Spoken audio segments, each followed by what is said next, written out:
bonjour. Merci d'être là avec moi aujourd'hui. J'ai plein de questions pour toi. Dans le fond, moi, la mode, ça m'intéresse vraiment beaucoup, mais particulièrement à UQAM, ce qui m'intéresse, c'est gestion d'innovation. Mais est-ce que tu peux plus m'en dire sur ce programme-là, exactement?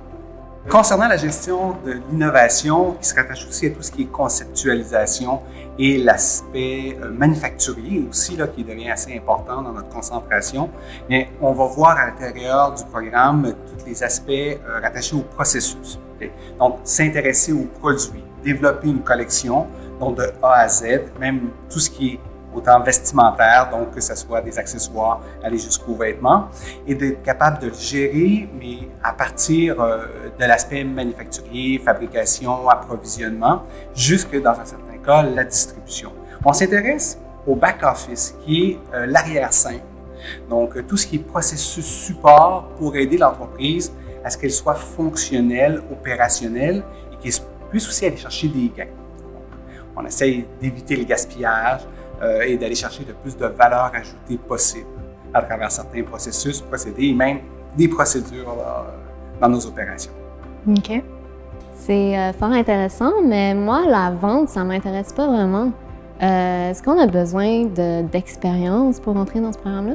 Quand on parle d'expérience, on peut probablement parler de tout ce qui est axé sur la confection ou l'assemblage. Oui, il y a un côté où est-ce que c'est important parce qu'il faut comprendre dans nos processus comment on maîtrise l'assemblage pour être capable justement d'apporter des modifications ou de vérifier la qualité des produits. Mais à l'intérieur de certains cours, vous allez le voir durant votre session.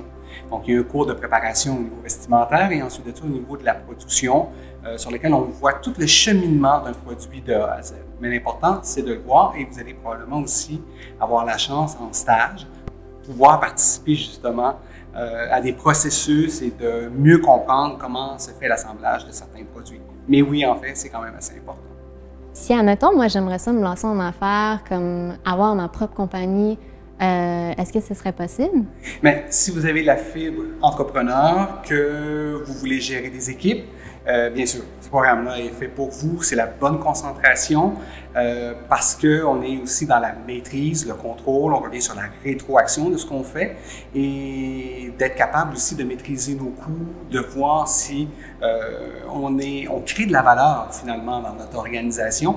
Et quand vous avez l'aspect innovation qu'on vient chercher dans le programme, bien, ça permet de peut-être changer notre type de modèle d'affaires et d'avoir de la réflexion sur ce qu'on veut faire. Donc, un entrepreneur, mais plus innovant dans ce sens-là. Justement, par rapport aux perspectives d'avenir après le bac, à quoi exactement ça va ressembler? Mais en termes de perspective, vous avez deux choix. Vous pouvez poursuivre au deuxième cycle. On a des étudiants, par exemple, qui poursuivent en génie industriel, qui poursuivent en gestion de l'innovation, gestion des opérations, approvisionnement, logistique, plein d'autres.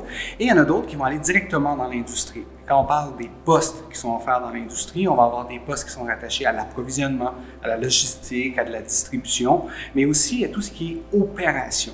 Donc, qui va être là pour aider l'entreprise à aller chercher des gains éventuellement et motiver les équipes qui sont là en place pour mieux faire et aussi aider à certains cas dans la résolution de problèmes finalement.